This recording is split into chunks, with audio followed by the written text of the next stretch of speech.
السلام علیکم دوستوں، کیسے ہیں آپ سب لوگ؟ آئی ہوپ آپ سب ٹھیک ہوں گے۔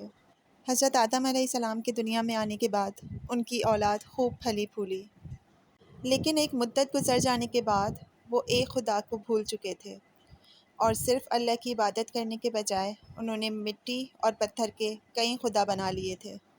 نہ صرف ان کی عبادت گاہیں مٹی کے بتوں سے اٹی پڑی تھی، بلکہ انہوں نے ہر گھر میں کئی مٹی کے بت بنا لیے تھے جن کی وہ پوجا کیا کرتے تھے اور ان سے مرادیں مانگا کرتے تھے۔ حضرت نوح علیہ السلام نے اپنی قوم کو اللہ کے احسانات یاد دلا کر سیدھی راہ پر چلنے کی تلقین کی اور بری راہ کو چھوڑ دینے کا حکم فرمایا کہ اگر تم نے بتوں کو چھوڑ کر ایک اللہ کی طرف رجوع نہ کیا تو تم پر عذاب آنے کا خطرہ ہے، اور اللہ نے مجھے تمہاری طرف نبی بنا کر بھیجا ہے۔ حضرت نوح علیہ السلام کی یہ باتیں سن کر بجائے اس کے کہ ان کی قوم سیدھی راہ پر آتی، وہ ان کا مذاق اڑانے لگے۔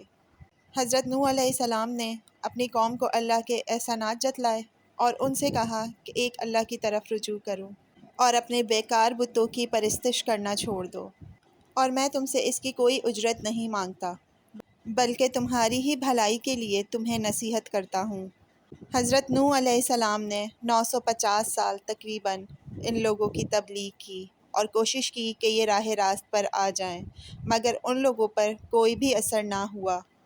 ان میں سے صرف چند لوگ ہی ایمان لے کر آئے۔ اپنی قوم کی سرکشی اور نافرمانی دیکھ کر حضرت نوح علیہ السلام نے اپنے رب کو پکارا کہ اے اللہ، میں تو ان لوگوں کی سرکشی اور نافرمانی سے تنگ آ گیا ہوں، اب تو ہی ان سے بدلہ لے۔ اللہ تعالیٰ نے حضرت نوح علیہ السلام کو حکم دیا کہ ایک کشتی بناؤ۔ جب کشتی کی تیاریاں شروع کی گئیں تو ان کی قوم کے سرکش اور نافرمان لوگوں نے ان کو بہت تنگ کیا۔ نہ صرف تنگ کیا بلکہ میں مذاق بھی اڑایا۔ آپ اور صاحب ایمان لوگ اپنے کام میں لگے رہے اور انہیں پورا یقین تھا کہ ان کا رب ان کو ذلیل و خوار نہ کرے گا۔ اللہ پاک نے یہ بھی حکم دیا کہ دیکھنا، اب کسی کی سفارش نہ کرنا، ان پر ضرور عذاب نازل ہو کر رہے گا۔ حضرت نوح علیہ السلام اپنے رب کے حکم سے کشتی کی تیاری میں لگے رہے، اور جب کشتی بن کر تیار ہو گئی تو اللہ پاک نے حکم دیا کہ اپنے اہل و عیال اور وہ لوگ جو مجھ پر ایمان لائے ہیں سب کو اس کشتی پر سوار کر لو، اور ہر جانور کا ایک ایک جوڑا بھی کشتی میں سوار کر لینا۔ جب سب لوگ کشتی میں سوار ہو گئے تو اللہ کے حکم سے موسلا دھار بارش شروع ہوئی، زمین پر پانی بڑھنے لگا اور حضرت نوح علیہ السلام کی کشتی اس پانی میں تیرنے لگی۔ پانی بڑھا تو حضرت نوح علیہ السلام نے دیکھا کہ ان کا بیٹا اس پانی میں ڈوبنے لگا ہے۔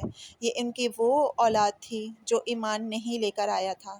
آپ نے اس سے فرمایا کہ ابھی بھی وقت ہے، اب ایک رب پر ایمان لے آؤ اور ہمارے ساتھ کشتی میں سوار ہو جاؤ۔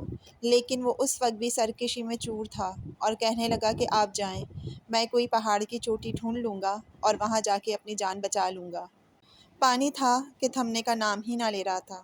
دنیا کے تمام سرکش اور نافرمان لوگ اس پانی میں ڈوب کر ہلاک ہو گئے اور اللہ کے عذاب کا مزہ چکھا۔ حضرت نوح علیہ السلام کی کشتی اس پانی میں تیرتی ہوئی ایک پہاڑ کی چوٹی پر جا رکی۔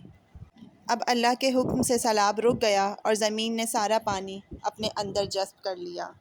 اللہ تعالیٰ نے حضرت نوح علیہ السلام کو حکم دیا کہ اس کشتی سے اتر جاؤ، اب تم پر اور وہ لوگ جو تم پر ایمان لائے ہیں ان سب پر میری تمام رحمتیں اور برکتیں نازل ہوں گی۔ اس طوفان میں دنیا کے تمام لوگ ہی ہلاک ہو گئے تھے، صرف وہ لوگ ہی باقی بچے تھے جو ایک رب پر اور حضرت نوح علیہ السلام پر ایمان لے کر آئے تھے۔ اسی لیے حضرت نوح علیہ السلام کو آدم ثانی کہا جاتا ہے۔ انہی کی اولاد اس وقت دنیا میں آباد ہے۔ دوستو، اس کہانی سے ہمیں یہ سبق ملتا ہے کہ اللہ کی سرکشی اور نافرمانی بہت سنگین گناہ ہے۔ اللہ پاک ہر گناہ کو معاف کر سکتے ہیں لیکن شرک کو نہیں، اور چاہے وہ نبی کا بیٹا، اولاد، بیوی اور کوئی بھی رشتہ کیوں نہ ہو، وہ انہیں بھی معاف نہ کریں گے تو پھر ہم کیا ہیں؟ تو ہمیں چاہیے کہ نہ صرف اپنے بلکہ میں اپنے پیاروں کی بھی ایمان کی حفاظت کریں۔ امید کرتی ہوں آپ کو آج کی ویڈیو پسند آئی ہوگی اور کچھ نہ کچھ جاننے کو ضرور ملا ہوگا۔ ملتے ہیں نیکسٹ ویڈیو میں۔ اللہ حافظ۔